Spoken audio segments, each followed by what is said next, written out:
Crónica de un desafortunado enredo.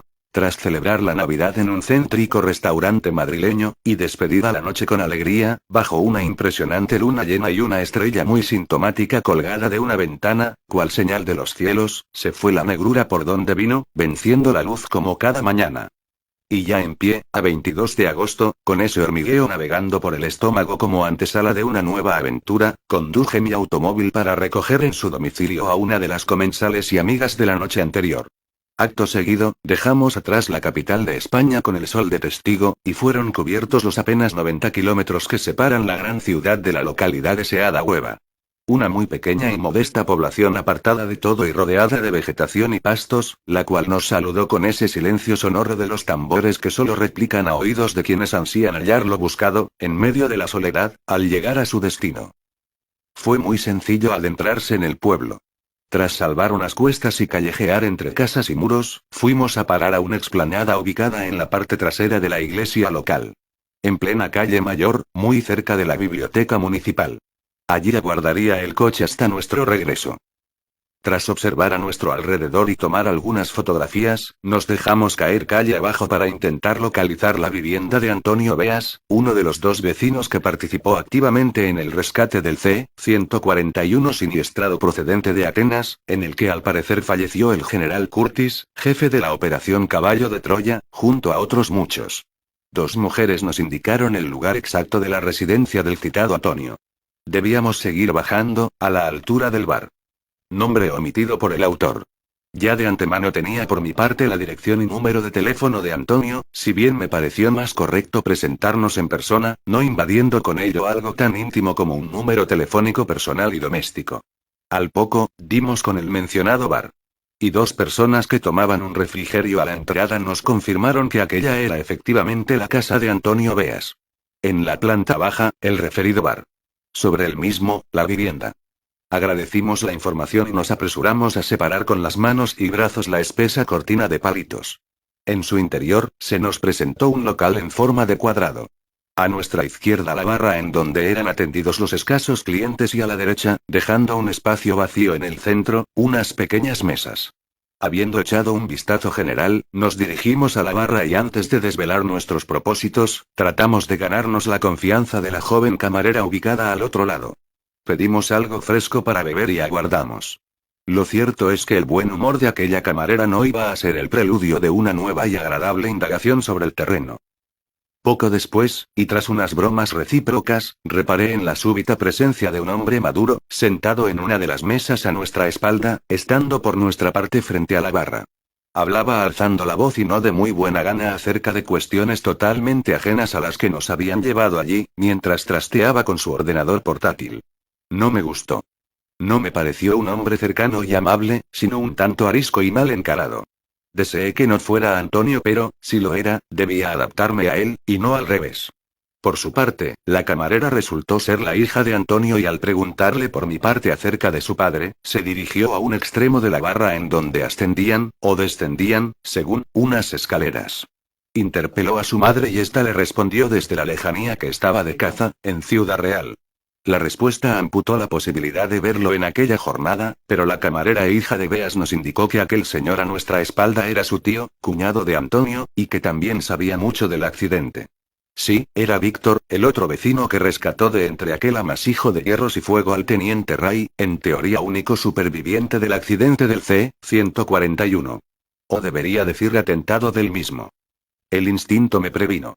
Debía ser tan cortés como pudiera, pero al mismo tiempo mantener la guardia. Le hablé desde la misma barra, interrogándole acerca de si tenía algún inconveniente en hablar del suceso aéreo ocurrido hace 40 años. Su contestación me dejó sin habla. No haré declaraciones. Las, según él, mentiras vertidas al respecto le empujaban a ello. Insistí, a pesar de su brusquedad, y se mantuvo tan firme como parco en palabras. Ni nos miró. En ese momento, la hija de Antonio se dirigió a mí, y me dijo que el pastor se encontraba fuera. Le hice un guiño a mi acompañante, tras darme la espalda a la camarera y dando a su vez la mía de Víctor, y decidí salir del local en busca de ese pastor. Quizá, solo quizá, era el que buscábamos. Aquel que acompañó al mayor hasta el lugar del impacto y le vendió aquel objeto incriminatorio. En cuanto a Víctor, ya veríamos. De nuevo bajo el sol, saludé al pastor, un hombre de unos 70 años que aparentaba más y cuyo nombre es omitido por el autor, apodado. Omitido por el autor. Me senté junto a él tras solicitarle permiso y comenzamos a hablar. Deslicé la mirada sobre sus ojos y rostro, imaginando que fuese el cabrero que estuvo con el mayor. Debía esclarecer si este era o no el pastor que nos interesaba. A todo esto mi acompañante siguió dentro del local. Me pareció bien. Quizás su voz femenina conseguiría calmar los ánimos del malhumorado Víctor. Y por mi parte me centré en lo que tenía entre manos. Primeramente le pregunté acerca del accidente, a fin de que me hablase de él cuanto supiera. Además, aprovecharía para comprobar durante la narración su estado de ánimo, recuerdos, salud y actitud. Muy pronto me di cuenta de su recelo y enfado, si bien el trato era bastante cordial con un servidor. Lo cierto es que escuché la palabra mentira una buena cantidad de veces, como si de Johanan se tratase con su aquel todo es mentira, y al relacionarla con JJ Benítez me produjo un sentimiento desagradable e incómodo. Yo sé que Juanjo Benítez dice la verdad, e investiga hasta las últimas consecuencias. Me lo dicen sus ojos y me lo susurra su voz. Y por supuesto lo demuestra su trabajo. A partir de ahí, cada cual decide, pues nadie tiene la verdad con mayúscula, obviamente. Allí estaba pasando algo y debía averiguar el qué. Después de escuchar en varias ocasiones que nadie había cobrado nada, que el avión no había caído incendiado y que el pastor no podía ser de Valdeconcha, hice un rodeo en la conversación. Antes de intentar saber la identidad del pastor buscado, o, ¿por qué no?, averiguar si era quien tenía delante, pero se dedicaba a negarlo todo para no reconocer haber cobrado por vender lo que no era suyo, sino de unos militares norteamericanos, y mantenerlo oculto hasta ahora en el pueblo. Me dediqué, con toda la paciencia y suavidad de que fui capaz, a refutar las supuestas mentiras, a indagar cómo se había generado aquella historia totalmente tergiversada y a obtener el resto de la información deseada. Pues bien, esto es lo que pude atar en corto. 1. El pastor con el que hablé no había leído el libro de JJ Benítez, en general, ni ese pasaje en particular. Me sorprendió vivamente. ¿Cómo alguien puede formarse una opinión sin leerlo escrito por otra persona? Estaba claro que no se había tomado la molestia siquiera de cotejarlo, sino que hablaba de oídas, cayendo en la más injusta y gratuita de las acusaciones. No me resigné. Aquello no quedaría así, pero sin el menor atisbo de malestar externo por mi parte. Ni era necesario ni era conveniente. 2. Pude saber que un colombiano había estado por allí hacía unos meses. También otros extranjeros. Y de sus palabras se desprendió que fue entonces cuando supieron de esas mentiras. Ante mi pregunta de si habían visitado el pueblo, muchos curiosos me respondió que no. Solo unos pocos. Algo empezaba a rondarme la mente. Si no se conocía el contenido real del libro y se estaban basando en la versión manipulada de otras personas, debía desenredar el desafortunado enredo. Y también las calumnias. 3. Nombre omitido por el autor, me indicó que había visto caer el avión, pero insistió en el hecho de que no lo hizo incendiado. Por mi parte, le expliqué que muchos vecinos dijeron que sí. Lo negó categóricamente. Sin embargo, más tarde, sorpresivamente, o bien tras comprobar nuestra buena voluntad, terminó cediendo. Pero sobre esta cuestión me ocuparé más adelante. 4. El pastor me explicó que aquella había sido la noche más terrible y oscura de sus vidas. Hacia las 11 de la noche de aquel 28 de agosto de 1973 se vivió algo tan impactante como horroroso.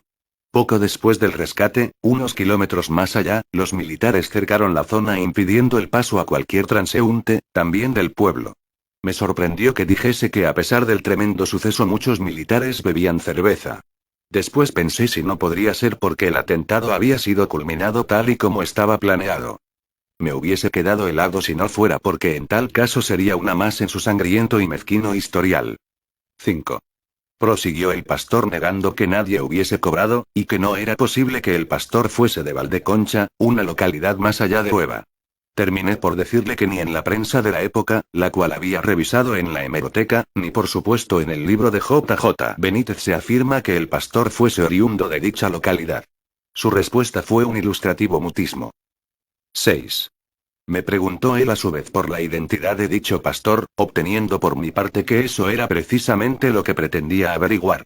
Porque un pastor habría cobrado por vender unas barras extraídas del avión siniestrado, pero nadie estaba afirmando que fuese de otro lugar ni que los demás percibiesen dinero alguno como él. Es más, le dije que me estaba preguntando en silencio, desde que me senté a su lado, si era él. Sonrió, mirando hacia otro lado. He armado argumentos que apoyen y descarten esta posibilidad y finalmente me he decantado por el hecho de que nombre omitido por el autor no es el pastor que vendió aquella barra metálica al mayor. Fue otra persona. Se puede entender pues que si alguien ha insinuado o dicho que han cobrado se moleste, pero desde luego es inadmisible que niegue lo que desconoce acerca de otra persona y que acuse a alguien poniendo sobre la mesa datos que en nada coinciden con lo narrado en un libro. 7. Volviendo sobre el accidente propiamente dicho, le pregunté si hubiera podido haber algún superviviente más. Me aseguró que no era posible ya que el choque fue terrorífico y que las dos personas que especialmente llevaron a cabo el rescate se afanaron por sacar a quienes pudieron. Solo se salvó a una persona viva en medio de muchos gritos, pereciendo entre las llamas. A todo esto mi acompañante se había unido a la mesa desde hacía unos minutos, tras decirle Víctor que pensaba publicar la próxima semana un artículo acerca del accidente en la prensa local, aclarando lo realmente ocurrido. Será interesante dar con dicho artículo para comprobar qué se supone debe ser aclarado. Ambos le hicimos, en momentos diferentes, la misma pregunta en qué variaba la versión que había llegado a sus oídos con lo ocurrido. Nos encontramos con la misma respuesta, completamente alejada de lo narrado en el libro. Y tras decirle por mi parte que no deseábamos abusar de su tiempo, y dejando rodar los segundos, contestó que no había problema, que podíamos seguir conversando. Volvimos sobre los mismos puntos, con especial hincapié en la identidad del pastor buscado, precisando a su vez, y de manera reiterada, los datos reales contenidos en el libro, y no los escuchados por su parte. Nada nuevo obtuvimos, sino otra remesa de negaciones y calumnias que ya no tenía sentido escuchar más. Dando por zanjada la entrevista, y con bastante desagrado por el contenido de la misma, le pregunté si nos podía indicar el punto exacto de la caída del C-141. Nos comentó que era muy complicado dar con ese lugar si no éramos acompañados tal y como hizo Antonio con Juanjo Benítez el año anterior, según él, y que el último tramo era complicado de asumir sin un todoterreno. Repliqué que iría despacio o a pie, aparcando junto a ese tramo y finalmente se adelantó a decirnos que nos acompañaba personalmente. Agradecimos el gesto por pura cortesía debido a la en ciertos momentos desagradable conversación, y nos pusimos en camino. Deshicimos lo andado y subimos los tres en mi coche. Y tras seguir sus indicaciones, cubrimos los 3 o 4 kilómetros que nos separaban del lugar. La carretera permanecía solitaria y el sabor agridulce pesó sobre el conductor. Pero teníamos lo que teníamos, al menos por ahora. Respecto al último tramo, también fue cubierto dentro del vehículo pues era mucho más leve de lo anunciado. Apenas algún socavón sin importancia. Y una vez aparcados junto a la entrada de un camino, avanzamos por los amarillentos pastos, haciendo algunos comentarios sobre el particular. Nos detuvimos en varias ocasiones, contemplando los parajes de alrededor. Rememorando lo allí ocurrido. Observando todo cuando se nos presentaba a la vista, sin el menor ruido salvo el de nuestras pisadas. Y el destino tuvo a bien regalarnos un dato que enalteció al corazón. En palabras de nombre omitido por el autor, y como no puede ser de otro modo, fue escalofriante la escena de cadáveres colgados de los olivos. A mi acompañante y a mí nos abrazó la misma idea en la mente, de inmediato tal cual el sueño del mayor. Nuestro querido mayor. Poco después, tras realizar algunas fotografías, encontramos la placa conmemorativa. Muy solitaria y desde luego un recuerdo ciertamente austero. Y por supuesto, según la información del mayor, otra mentira oficial postrada al sol. Otra manipulación de la realidad. Otro engaño viendo pasar los años. Otra más de los militares, con nuestro sueldo. Cuando ya nos íbamos, nos acercamos a otro punto del terreno en donde tuvo lugar el primer impacto del C-141. También fue fotografiado. Y reconstruida la escena. Fue entonces cuando el pastor, tras explicarle que quizá no había visto él la estela azul en su parte trasera mientras caía, pues lo vio de frente, reconoció que no podía negarlo. Y digo yo, ¿por qué tanto negar lo que no se sabe? ¿Por qué tanta calumnia al prójimo? Dejamos al anciano a la entrada del pueblo hacia las 14 horas y desaparecimos del lugar rumbo a Madrid, y posteriormente a Asturias, ya en solitario, entre elucubraciones y pensamientos de todo tipo y color,